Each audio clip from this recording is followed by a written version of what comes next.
Hello पढ़न्तुओं, मैं GK Sahu वानिकी की क्लास में आप सभी का एक बार फिर से स्वागत करता हूं अपने टीम के साथ द पढ़न्तु क्लासेस यूट्यूब चैनल, जिसमें फ्री ऑनलाइन क्लासेस चल रही हैं CGACF के कंप्लीट सिलेबस के लिए। वानिकी में जो लास्ट लेक्चर हम लोगों ने पढ़ा था वो कृषि वानिकी का पार्ट 1 हम लोगों ने देखा था, जिसमें जो कृषि वानिकी है एग्रो फॉरेस्ट्री, उसके बेसिक जो कॉन्सेप्ट है और उसके जो टाइप्स हैं, क्लासिफिकेशंस वगैरह जो हैं, क्या क्या बाधाएं कृषि वानिकी में आती हैं, कैसे उसको हम लोग ओवरकम करते हैं, एक अच्छी एग्रो फॉरेस्ट्री कैसे करते हैं, उसके बारे में हम लोगों ने चर्चा की थी। ओके, आज पार्ट 2 में हम लोग आगे बढ़ेंगे। पिछले क्लास में हमने एंड किया था कहाँ पर, तो आपको याद होगा कृषि वानिकी का जो पार्ट 1 था उसमें हम लोगों ने जो कृषि वानिकी प्रणाली की अलग अलग सिस्टम्स हैं, जिसमें से 4 मेन सिस्टम्स हम लोगों ने पढ़ा था। उन 4 सिस्टम्स में से पहला जो था एग्री सिल्वी कल्चर आपका कृषि वानिकी प्रणाली, उसके बारे में हम लोगों ने विस्तार से देखा था। उसके अंतर्गत 10 और कौन कौन से टाइप थे उसको हमने पढ़ा था। ओके, चलिए आज की जो क्लास है इसमें हम लोग बाकी के जो सिस्टम्स हैं उसको इसमें कवर करेंगे। ओके, तो इसमें सबसे पहले जो आता है वो है आपका पहला तो क्या था आपका एग्री सिल्वी कल्चरल सिस्टम, है ना, कृषि वानिकी के टाइप में। अब दूसरा जो है यहाँ पर आप देख रहे हैं, ये है आपका सिल्वो पास्चर सिस्टम, ठीक है, संवर्धित चारागाह प्रणाली। क्लियर है? तो देखें, नाम से स्पष्ट है, एक तो ये कि क्या है चारागाह, और इस चारागाह का हम संवर्धन कर देंगे, ठीक है, इसमें सिल्वीकल्चर सिस्टम हम लोग अप्लाई कर देंगे, तो ये आपका एक संवर्धित चारागाह प्रणाली बन जाएगी। ठीक है, अब चारागाह यानी कि जो पॉस्चर जो लैंड है, चारागाह जो भूमि है, ओके, उसमें हम ऑब्वियस सी बात है क्या करेंगे, हम ऐसे पौधे, ऐसे पेड़ या झाड़ियां लगाएंगे जो किसके लिए काम आएंगे, जो काम आएंगी चराई के, ठीक है, जो जीव जंतु के, पशुओं के चारे के काम आएंगे, उनके फॉडर का काम आएगा। क्लियर है? तो एक तरह से आप कह सकते हो कि संवर्धित चारागाह प्रणाली या सिल्वो पास्चर सिस्टम एक कृषि वानिकी की एक ऐसी प्रणाली है, ऐसा सिस्टम है जिसमें मुख्य रूप से हम क्या करते हैं, वृक्ष को या पौधे या झाड़ियां, उनको जो चारा पौधे हैं, ठीक है, और जो लाइव स्टॉक है यानी कि जीव जंतु या पशुधन, खासतौर पे डोमेस्टिकेटेड जो एनिमल्स हैं, हम उसकी बात कर रहे हैं, इनका हम क्या करते हैं, संयोजन करते हैं, इनको हम मैनेज करते हैं। क्लियर है बात? ठीक है, तो वो जो चीज है वो सिल्वो पास्चर के अंतर्गत आ जाएगा। क्लियर है? बहुत आसान है, बहुत बड़ा कॉन्सेप्ट नहीं है, एकदम कोई कठिन कॉन्सेप्ट नहीं है, बहुत आसान है परंतु। ठीक है, हम क्या कर रहे हैं, हम पौधे लगा रहे हैं, हम झाड़ियां लगा रहे हैं, हम वृक्ष लगा रहे हैं, केवल इस पर्पज से कि क्या हो, वो जीव जंतुओं के, पशुओं के चारे के काम आए। क्लियर है? और ये सब कुछ हम कहां पर करेंगे, हम पॉस्चर लैंड में, यानी कि जो चारागाह भूमि है वहां पर करेंगे। बात समझ में आ गई? ठीक, तो ये चीज आप याद रखें, है ना। अब देखो, इसके अंतर्गत 3 और अलग अलग टाइप हैं, ठीक है, सिल्वो पास्चर यानी कि संवर्धित चारागाह प्रणाली के अंतर्गत 3 चीजें।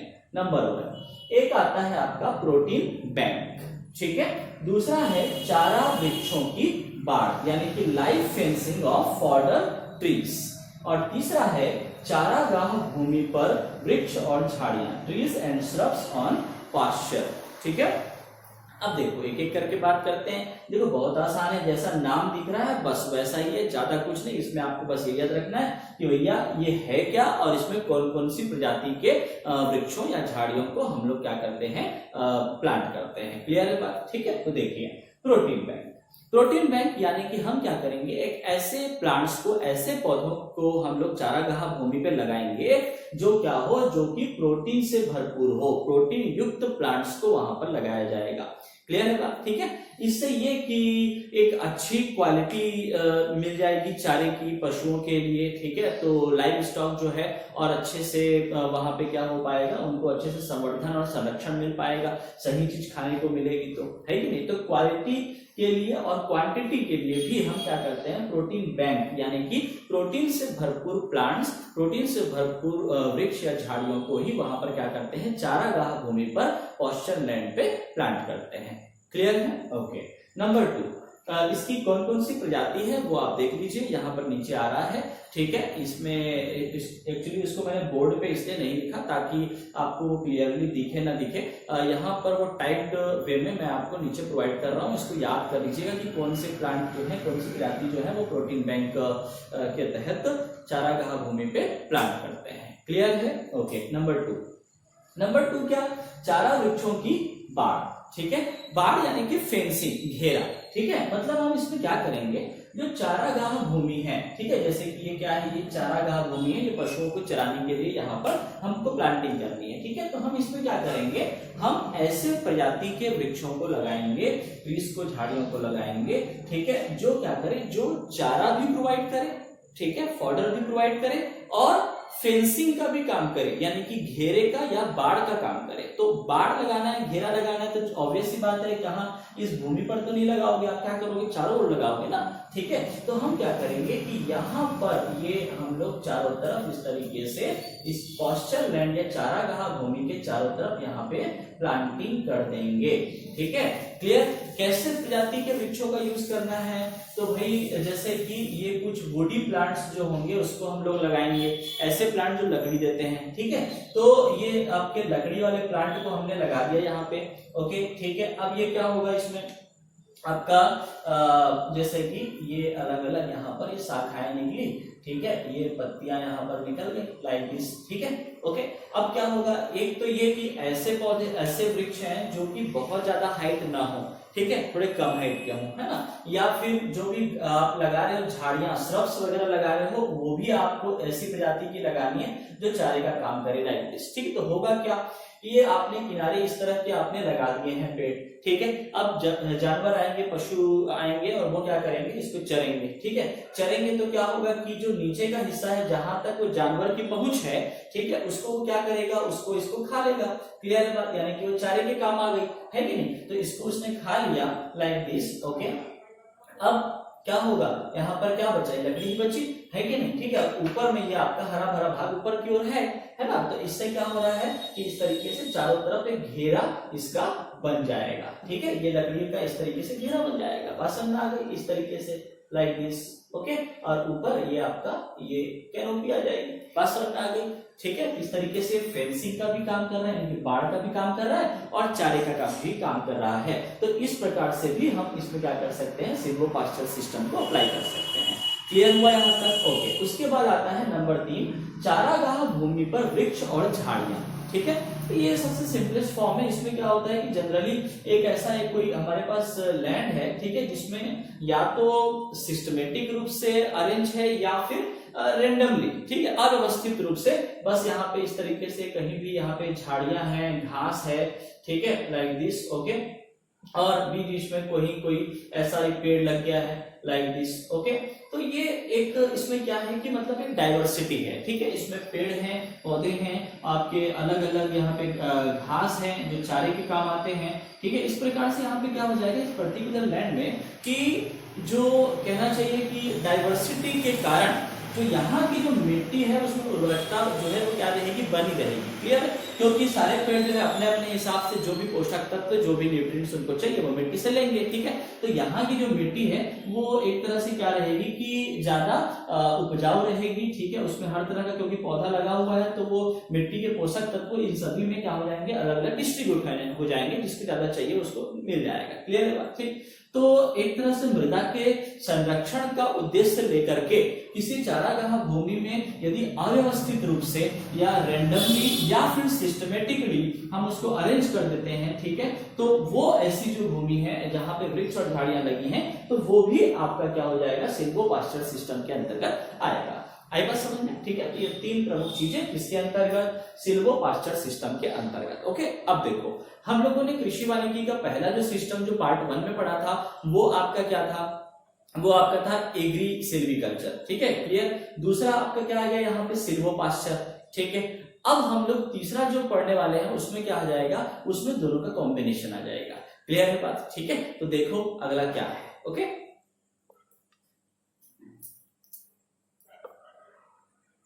नेक्स्ट जो है वो है आपका agri silvi pastoral system. Okay, संवर्धित कृषि चारागाह प्रणाली।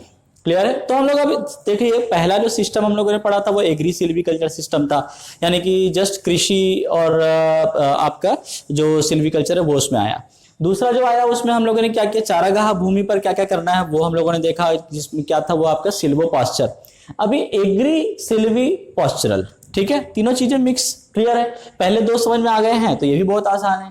क्या अपन कर रहे हैं इसमें, हम लोग इसमें क्या कर रहे हैं, प्रोडक्शन कर रहे हैं वुडी प्लांट्स का, ऐसे पौधे जो हमको लकड़ी दें। दूसरा किसके साथ उसको उसकी खेती हम लोग कर रहे हैं, तो जो 12 मासी जो फसलें होती है, यानी कि जो एनुअल वार्षिक जो फसल है वो, और ऐसे चारे जो फास्ट ग्रो हो सकते हैं। ठीक है, तो चारे वाली फसलें, वार्षिक फसलें और उसके साथ में वुडी प्लांट्स, ये तीनों को जब मिला के हम लोग सेम स्पेस पे सेम जमीन पे हम क्या कर रहे हैं, उत्पादन कर रहे हैं, तो वो आपका एग्री सिल्वी पॉस्चरल सिस्टम के अंतर्गत आएगा। क्लियर है, ठीक। ये आपने अपने आसपास ही देखा, आपके घर में बगीचे होंगे वो भी होगा। क्लियर है, ठीक है, तो वो सही वही चीज है ना। उद्देश्य क्या होता है ऐसे सिस्टम के पीछे, वो ये कि चराई भी हो, यानी कि फॉडर भी हो, जो ग्रीन मैन्योर है वो हमको मिल सके, हरी खाद मिल सके, और मेनली आपका चूंकि ये सारी अलग अलग फसलें एक ही जगह पे आप कर रहे हो तो उससे मृदा संरक्षण जो है वो ज्यादा अच्छे से हो जाती है, मृदा में सुधार बनी रहती है। क्लियर है बात, ओके। अब देखिए दो इसके प्रकार हैं। नंबर 1, एक तो आपका होम गार्डन। क्या है, होम गार्डन, यानी कि घर पर जो बगीचे के रूप में हम लोग जो करते हैं वो भी जो है वो कृषि वानिकी का पार्ट है, और उसको हम लोग किस सिस्टम के अंतर्गत रखेंगे, तो एग्री सिल्वी पॉस्चरल के सिस्टम के अंतर्गत रखेंगे। क्लियर है। मेनली ये जो होम गार्डन वाला जो सिस्टम है वो हम लोग कहाँ अप्लाई कर सकते हैं। नंबर 1, ये हम लोग अप्लाई कर सकते हैं जो ट्रॉपिकल एरियाज होते हैं, यानी कि उष्ण कटिबंधीय एरियाज। क्लियर है, यानी कि जहां का तापमान जो है वो आपका 20 से लेकर के 35 डिग्री सेल्सियस तक का जो तापमान होता है जनरली, वो आपका ट्रॉपिकल जोन है। ठीक है, तो वो उष्ण कटिबंधीय हो गया। और जहां पे हाई रेनफॉल हो, यानी कि उच्च वर्षा हो, ठीक है, अत्यधिक वर्षा हो, वो वाले क्षेत्र में हम लोग ऐसे बगीचे हम लोग बना सकते हैं। ठीक है, खेती किसकी करनी है, ये तीनों चीजें हैं। क्लियर है ना। हाँ, अब देखो ये फायदा क्या है कि ऐसे जो बगीचों के रूप में हम लोग होम गार्डन बना के रखते हैं, एक तो हाईली प्रोडक्टिव होता है, अधिक उत्पादकता होती है, और सस्टेनेबिलिटी भी ज्यादा होती है। ठीक है, ज्यादा सस्टेन होता है, ज्यादा टिकाऊ होता है। क्लियर है बात। अब इसमें अपन क्या करेंगे, हम लोग जब घर पे बगीचा जो लगाते हैं तो जनरली ये होम गार्डन जो होता है हम लोग उसमें क्या करते हैं कि हाँ वो लगभग हमारी सारी पूर्ति कर दे, सारी डिमांड हमारी पूरी कर दे, इस हिसाब से हम लोग उसमें क्या करते हैं, अपने हिसाब से प्लांटिंग करते हैं। ठीक है, तो इसमें ट्रीज भी होंगी, इसमें झाड़ियां यानी कि श्रब्स भी होंगी। ठीक है, मेनली जो वेजिटेबल्स हैं वो भी हम लोग लेते हैं। ठीक है, ओके, फूड क्रॉप्स के अंतर्गत समझ आती हैं। ये जो हर्बेसियस जो प्लांट्स होती हैं, शाकाहारी जो पौधे होते हैं, इसको हम लोग जनरली अपने बगीचों में लगाते हैं। ठीक है, तो ये आपका क्या है, होम गार्डन है। क्लियर, ठीक। कुछ जगहों पर इनके साथ साथ वो पशुओं को भी रखा जाता है, जो लाइव स्टॉक्स है उनको भी रखा जाता है वहीं पर। ठीक है, जिनके लिए हम लोग ये मेनली चारे का प्रबंध कर रहे हैं, क्योंकि इसमें आपका ये देखें आप, ये वाला पोर्शन भी आ रहा है, चारा वाले जो पेड़ पौधे हैं, झाड़ियां हैं, उसको भी तो हम लोग ला रहे हैं, तो वहां पर हम लोग लाइव स्टॉक भी रख देते हैं। ठीक है, ये हो जाता है। अभी जनरली होम गार्डन के लिए एक जो क्राइटेरिया है, या कहें कि नॉर्मली जो सामान्य रूप से होम गार्डन के लिए जितनी जमीन हमको चाहिए होती है, वो जनरली आपकी 0.2 आपका 20 और 0.50, ठीक है, हेक्टेयर जमीन इसके लिए पर्याप्त होता है। क्लियर है बात। 0.20 हेक्टेयर से लेकर के 0.50 हेक्टेयर तक की जमीन नॉर्मली होम गार्डन के लिए सही रहती है, सुटेबल रहता है। ठीक है, और होम गार्डन है तो जाहिर सी बात है कि जो भी वहां पे वर्क हो रहा है वो किसके द्वारा होगा, तो जनरली ये फैमिली लेबर के तहत ये आपका हो जाता है, पारिवारिक जो श्रम है उसके तहत सारी चीजें वहां पे हो जाती है। प्लांटिंग से लेकर के हर चीज, मेंटेनेंस करना, ग्रोइंग के लिए सारी सिस्टम जो हम लोग अप्लाई कर रहे हैं, चराई के लिए जानवरों को कब छोड़ना है, क्या है, वो सारी चीजें कौन करेगा, तो वो जो जिसका होम गार्डन है यानी कि पारिवारिक जो श्रम है वही वहां पर पूरा लग जाता है। ठीक है, ओके। इसमें 3 चीजें हैं होम गार्डन में।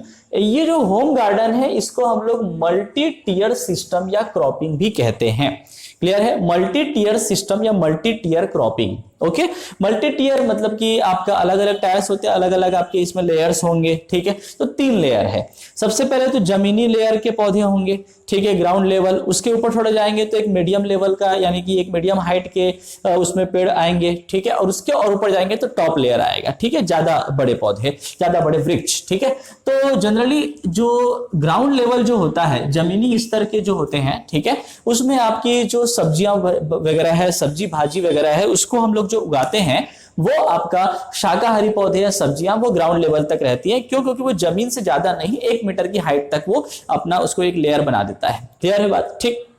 दूसरी जो आती है मीडियम हाइट की, जैसे कि उसमें मेनली आपके जो फूड क्रॉप्स जो होते हैं, खाद्य उत्पादक जो होते हैं, उसमें आपके जैसे केला हो गया, पपीता हो गया। ठीक है, इसकी हाइट थोड़ी मीडियम हो जाती है, तो वो आपका मेनली 1 से 3 मीटर की ऊंचाई पर, तो एक लेयर समझ लीजिए कि पेड़ों का वहां पे एक लेयर बन गया। ठीक है, ओके। उसके बाद फिर टॉप लेयर में आपके क्या आ जाएंगे, जो लकड़ी वाले जो पेड़ होते हैं, ठीक है, वो आपके टॉप लेयर को क्या करेंगे, कवर करेंगे। तो इस तरीके से ये 3 अलग अलग लेयर में ये आपका होम गार्डन में आपको पेड़ पौधे, झाड़ियां, ये सब नजर आएंगी। क्लियर है? ठीक है, तो शाकाहारी पौधे, ठीक है, जो भी आप सब्जी भाजी उगा रहे हो, ठीक है, वो एक लेयर बन जाएगा। यहाँ पर ये एक लेयर हो गया।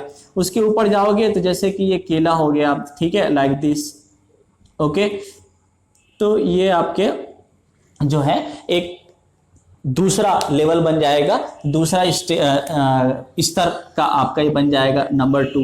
ठीक है, ये आपका नंबर 1 है ना। और तीसरा जो है, जो लकड़ी वाले पौधे होते हैं लाइक दिस, ठीक है, वो इससे बड़े हो जाएंगे। तो तीसरा लेयर ये हो गया। तो मल्टी लेयर सिस्टम, या इसको हम लोग क्या बोलेंगे कि मल्टी लेयर क्रॉपिंग भी बोलेंगे। अलग अलग स्तर की फसल आप ले रहे हैं। क्लियर है इतना? ठीक, चलिए अब आगे बढ़ता हूं। इसी एग्री सिल्वीपोस्चरल सिस्टम में एक और आपका आता है जिसको बोलते हैं वुडी हेजेरोस। ठीक है, यानी कि ऐसे हेजेस या ऐसे प्लांट्स जो कि लकड़ी देते हैं, उसको साथ साथ में झाड़ियां, और ये दोनों जो है मेनली चारे के काम आएंगी। और ऐसे हम लोग झाड़ी, ऐसे हम लोग ट्रीज को यहाँ पे ले रहे हैं जो फास्ट ग्रोइंग ट्रीज हैं। ठीक है, यानी कि जो तीव्र तेज गति से उग जाते हैं, जल्दी उगते हैं। ठीक है, तो इसके पीछे एक ही कारण है, जल्दी उगने वाले जो है वो जल्दी चारा प्रोवाइड करेंगे। क्लियर है? और साथ ही साथ मृदा का संरक्षण भी प्रॉपर टाइम पे, या प्रॉपर जो एक अलग अलग पीरियोडिक जो टाइम होता है उसमें वो होते रहेगा, एक प्रॉपर रोटेशन जब होते रहेगा तो। ठीक है, यानी कि जल्दी से ग्रो किया, उसको हमने यूज किया, यूटिलाइज किया लकड़ी वालों पौधों को, या फिर जो झाड़ियां हैं या जो चराई के काम आ रही है उसको चढ़ दिया, फिर नए फास्ट ग्रोइंग हो गए। ठीक है, इस तरीके से। तो ये मृदा संरक्षण, मृदा के सुधार के लिए, घास के लिए, खाद के लिए, ठीक है, चराई के लिए, ये सबके काम आ जाता है। क्लियर है बात? तो ये मेन आपके इसमें 2 चीजें हमने पढ़ी, किसमें, एग्री सिल्वीपोस्चरल सिस्टम में। क्लियर है इतना? ओके, अब हम लोग आगे बढ़ते हैं और अदर सिस्टम्स क्या है, उसमें हम लोग 3 सिस्टम्स और देखेंगे। ठीक है, उसके बाद फिर ये आपका जो क्लासिफिकेशन वाला जो पोर्शन है वो कंप्लीट हो जाएगा। ठीक है, देखो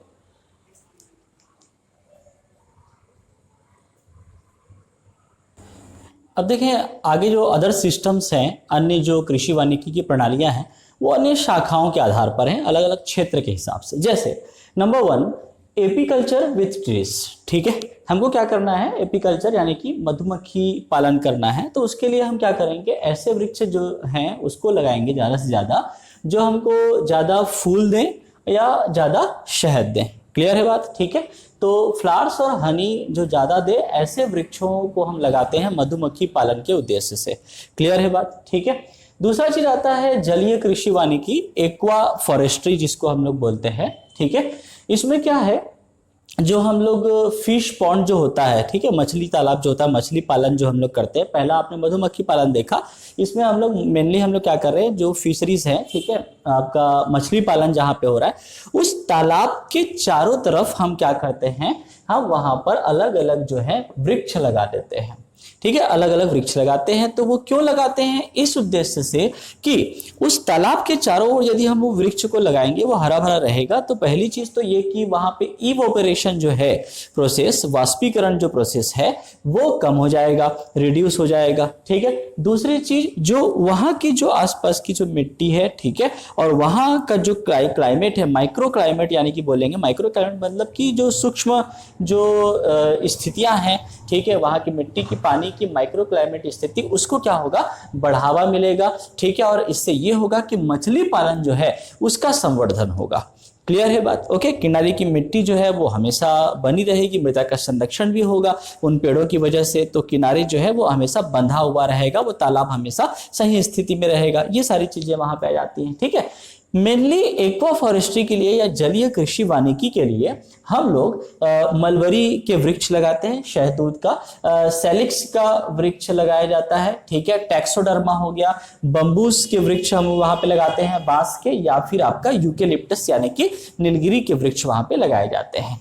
क्लियर है? ये हम लोग एक्वा फॉरेस्ट्री के लिए जनरली यूज करते हैं इन इंडिया। ओके, तीसरा एक इसी में आता है आपका मिक्स वुड लॉट्स। ठीक है, ऐसी लकड़ियों की प्रजाति को लगाना मिश्रित रूप से, ठीक है, जिससे कि हमको बहुउद्देशीय जो है हमारा पूर्ति हो सके। ठीक है, मल्टीपर्पस जो हमारा ऑब्जेक्टिव है, उद्देश्य है, उसकी पूर्ति हो सके। मतलब वही सारी चीजें, ऐसी चीजें जो चारे के भी काम आए, फॉडर के भी काम आए, ठीक है, लकड़ी ईंधन के रूप में भी काम आए, इस तरीके से सारी चीजों को उसको लगाना वो मिक्स्ड वुड लॉट्स के तहत आ जाता है। ठीक है, तो यहाँ पर आपके जितने भी कृषि वानिकी के जो प्रकार हैं, 4 प्रमुख प्रकार जो हम लोगों ने पढ़े, वो कंप्लीट होता है। ठीक है, अब आगे की कुछ बातें इसी एग्रो फॉरेस्ट्री में और भी चीजें हैं, जैसे कि देखिए, नंबर 1 सुटेबिलिटी क्या है, यानी कि कृषि वानिकी प्रणाली को यदि हमको अप्लाई करना है तो किस तरह की स्थिति या किस तरह का क्षेत्र है, और उसमें हम कौन से सिस्टम को, कृषि वानिकी के जितने सिस्टम्स हमने पढ़े उसको हम लोग अप्लाई करेंगे, उसके बारे में बात करेंगे। ठीक है, तो जैसे कि आपका मान लीजिए कि ह्यूमिड ट्रॉपिकल जोन है, यानी कि आर्द्र उष्ण कटिबंधीय जोन है, या फिर आपका क्या है, उपोष्ण भूमि है। ठीक, तो वहां पर जनरली जितना भी सिस्टम हमने पढ़ा, आप देखिए उसमें से आपका होम गार्डन्स हो गए, या फिर ट्रीज ऑन रेंज लैंड्स और द पास्चर्स लैंड, यानी कि ऐसे वृक्ष वहां पे लगाइए जो कि जनरली कहां पर होता है, जो विस्तृत भूमि है, या फिर जो चारागाह भूमि है, खुला जो क्षेत्र है, वहां पे जो वृक्ष लगाते हैं उसको आप यहाँ पे लगा सकते हैं। ठीक है, उपोष्ण भूमि में, है ना। Improved follow in shifting cultivation, जो हम लोगों ने पड़ती भूमि में जो शिफ्टिंग कल्टीवेशन के बाद जो हम लोग लगाते हैं, जो अगले आने वाले सालों में उस जमीन पर उसको उत्पादकता को बढ़ा के रखता है, उस जमीन की मृदा को संरक्षित करके रखता है, वो वाला सिस्टम। ठीक है, जो हमने पार्ट 1 में पढ़ा था। ठीक है, और या फिर मल्टीपर्पस वुड लॉट्स, यानी कि वही जो आपके बहुउद्देशीय पूर्ति करे। ठीक है, मल्टीपर्पस ट्रीज। फिर आता है आपका सेमी एराइड लैंड्स या एराइड लैंड्स। ठीक है, शुष्क भूमि या उप शुष्क भूमि, वहां पर जनरली हम लोग सिल्वी पॉस्चरल सिस्टम और विंड ब्रेक और शेल्टर बेल्ट, इसका हम लोग यूज करते हैं। ठीक है, क्योंकि देखिए शुष्क भूमि है, मतलब वहां का तापमान ज्यादा होगा, हवा जो है वो सूखी होगी। ठीक है, तो हम लोग को क्या करना पड़ेगा, वहां पे जो है तेज हवाओं को रोक के रखना पड़ेगा, विंड ब्रेक के लिए इस यूज करेंगे, और ऐसे हम लोग सिस्टम अप्लाई करेंगे जिससे कि वो हमको एक शेल्टर बेल्ट प्रोवाइड करे for the protection of the crops, for the protection of the trees. Clear है? ठीक है, और विंड ब्रेक जो कि किसके लिए जनरली होता है, तो फॉर होम हाउसेस, ठीक है, लाइव स्टॉक्स, उनके प्रोटेक्शन के लिए जनरली जो होता है वो विंड ब्रेक होता है। ठीक है, सिल्वी पॉस्चरल हम लोगों ने कुछ देर पहले भी पढ़ा। ठीक है, फिर उष्ण कटिबंधीय उच्च भूमि, यानी कि जो आपका ट्रॉपिकल हाईलैंड्स हैं, वहां पर यदि बात करें तो वहां पर जनरली हम लोग ऐसे वृक्ष जो लकड़ी देते हैं और जिसके साथ हम लोग एनुअल क्रॉपिंग कर सकते हैं, यानी कि 12 मासी जो वृक्ष होते हैं उसको हम लोग करते हैं, ताकि हम लोग को क्या हो, मृदा की संरक्षण हमको मिल सके, सॉइल कंजर्वेशन हमको मिल सके। क्लियर इतनी बातें? तो ये आपकी सुटेबिलिटी हो जाती है। ठीक है, as per the condition, as per the area we will apply this kind of systems. Clear इतनी चीजें? ठीक है, अब ये तो कृषि वानिकी की सुटेबिलिटी हो गई, उसकी उपयुक्तता हो गई। ठीक है, अब एक बात करते हैं कि एक अच्छी कृषि वानिकी सिस्टम जो होती है, ठीक है, यानी कि एक आपका गुड एग्रो फॉरेस्ट्री जो सिस्टम है, तो उसके लिए क्या क्राइटेरिया है। ठीक है, हम किस सिस्टम को एक अच्छा कृषि वानिकी प्रणाली कहेंगे। ठीक है, तो इसमें देखिए मेनली 3 चीजें हैं। ठीक है। नंबर 1 इज प्रोडक्टिविटी, है ना, यानी कि उत्पादकता। ओके, ऐसी कृषि वानिकी सिस्टम जो हमको ज्यादा उत्पादकता दे सके, जिससे कि कृषि की आय बढ़ सके, ठीक है, किसान की आय बढ़ सके, वो चीजें जो है वो आपकी एक अच्छी एग्रो फॉरेस्ट्री सिस्टम में आएगी, ठीक है। दूसरा होता है एक आपका सस्टेनेबिलिटी, ठीक है, यानी कि टिकाऊपन, ठीक है, जो ज्यादा टिकाऊ होगा, ठीक है, उसको हम लोग अच्छा एग्रो फॉरेस्ट्री सिस्टम बोलेंगे, ठीक है। और तीसरा एक जो इसमें पॉइंट आता है वो आता है आपका क्या, एडॉप्टिबिलिटी, ठीक है। एडॉप्टिबिलिटी यानी कि जिसको हम आसानी से अप्लाई कर सके, मतलब ये कि जो लोकल कंडीशंस हैं, जो भी स्थानीय दशा है, स्थानीय जो स्थिति है, उसके तहत हम किसी भी सिस्टम को आसानी से अडॉप्ट कर सकें, उसको हम लोग उस लेवल पे जाकर के अप्लाई कर सकें, तो वो एडॉप्टिबिलिटी आ जाती है, तो वो एक अच्छा एग्रो फॉरेस्ट्री सिस्टम कहलाएगा। क्लियर है बात? तो गुड एग्रो फॉरेस्ट्री सिस्टम के लिए 3 क्राइटेरिया है। नंबर 1 उत्पादकता यानी कि प्रोडक्टिविटी, नंबर 2 टिकाऊपन यानी कि सस्टेनेबिलिटी, और नंबर 3 जो है वो है आपका क्या, नंबर 3 आपका एडॉप्टिबिलिटी, ठीक है, अपनाना, उसको जितनी जल्दी हम लोग अपना सकें, वो लोकल कंडीशन पे अनुकूल हो सके, ठीक है। तो ये इसका क्राइटेरिया होता है। इसके अलावा चलिए अलग अलग कंडीशन के हिसाब से इन 3 चीज़ों को ध्यान में रखते हुए हम लोग देखते हैं कि कौन से सिस्टम को कहाँ पर हम लोग अप्लाई करते हैं। क्लियर है? ठीक। तो देखिए ये आपको पूरा लिस्ट यहाँ पे दिख रहा है, इसको मैं आपको बताते चलता हूँ। देखिए नंबर 1 है आपका agro forestry systems for tropical soil productivity, यानी कि मिट्टी की उत्पादकता के उद्देश्य से यदि हमको एग्रो फॉरेस्ट्री सिस्टम अप्लाई करना है तो उसमें 3 प्रमुख चीजें हैं। एक तो ये कि हम एक ऐसी फसल को हम लोग बीच बीच में हम लोग लगाएं, ऐसे वृक्षों को लगाएं, इंटरक्रॉपिंग करें जो हमको स्थायी रूप से नाइट्रोजन को फिक्स करे। क्लियर है? ठीक है। दूसरा है एले क्रॉपिंग। जी हाँ, हम लोगों ने पढ़ा एले क्रॉपिंग यानी क्या कि हम लोग इंटरक्रॉपिंग कर देते हैं वृक्षों की अलग अलग लेयर पर, ठीक है, अलग अलग रोज हम लोग बना देते हैं पर्टिकुलर एक स्पेसिंग के हिसाब से, ठीक है। तीसरा इसमें आता है सॉइल कंजर्वेशन, यानी कि मृदा संरक्षण के लिए हम लोग जो ट्रीज लगाते हैं वो, ठीक है। तो मिट्टी की उत्पादकता के लिए 3 चीजों को ध्यान में रखते हुए हम लोग सिस्टम अप्लाई करेंगे। ओके। दूसरा, यदि हमारा उद्देश्य ये है कि कृषि आय को बढ़ाना है तो to increase the farm income, कृषि की आय को बढ़ाने के लिए हमारे पास 4 चीजें हैं। या तो हम मल्टी स्टोरी क्रॉपिंग करेंगे, जिसमें क्या होगा कि अलग अलग स्तर की, अलग अलग लेवल की जो ट्रीज होती हैं, अलग अलग जो उसको हम लोग लगाएंगे। जैसे हम लोगों ने अभी होम गार्डन में हम लोगों ने देखा क्या किया, उसमें हम लोग जैसे सब्जी वगैरह लगा दिया तो एक ग्राउंड लेवल हो गया, फिर केला पपीता ये हम लोगों ने लगाया तो एक मीडियम हाइट का वो एक हो गया, 1 से 3 मीटर की हाइट का, और एक आपका जो लकड़ी देने वाले जो वृक्ष हैं जो और हाइट में चले जाते हैं, ठीक है, वो इसकी। तो अलग अलग लेयर में हम लोग वृक्ष लगाते हैं, ठीक है। तो ऑब्वियस सी बात है कि पर्टिकुलर एक जगह पे हम लोग अलग अलग लेयर के या अलग अलग वृक्ष प्रजाति हम लोग लगा रहे हैं, तो जब ऑब्वियस सी बात है कि एक पर्टिकुलर यूनिट एरिया में हमको ज्यादा उत्पादकता मिलेगी, उससे आय बढ़ेगी, ठीक। Number 2 agri horti silviculture system, ये हम लोगों ने पढ़ा। एग्री सिल्वीकल्चरल सिस्टम, जी हाँ, कृषि और उसका संवर्धन सिस्टम हम लोग अप्लाई कर रहे हैं। और फिर से एले क्रॉपिंग, वही चीज आ जाता है। Number 3 agro forestry systems for arid lands, यानी कि शुष्क भूमि के लिए, ठीक है। तो अभी हम लोगों ने देखा, उसी के आधार पर बात करते हैं। तो इसमें आते हैं एग्री सिल्वीकल्चरल सिस्टम अप्लाई करो, या फिर एग्री सिल्वी पेस्टोरल सिस्टम भी अप्लाई कर सकते हो, ठीक है। Block plantation of fuel wood, ठीक है, ईंधन के लिए जो लकड़ी लगाते हैं उसको हम लोग प्लांट कर सकते हैं। शेल्टर बेल्ट और विंड ब्रेक, ठीक है, क्यों? क्योंकि भाई एरिड लैंड है, शुष्क भूमि है, तापमान ज्यादा होगा, हवा गर्म होगी, इसलिए, ठीक है। चलिए उसके बाद फिर आपका एक आता है पर्वतीय क्षेत्र है, तो वहां पे क्या करेंगे?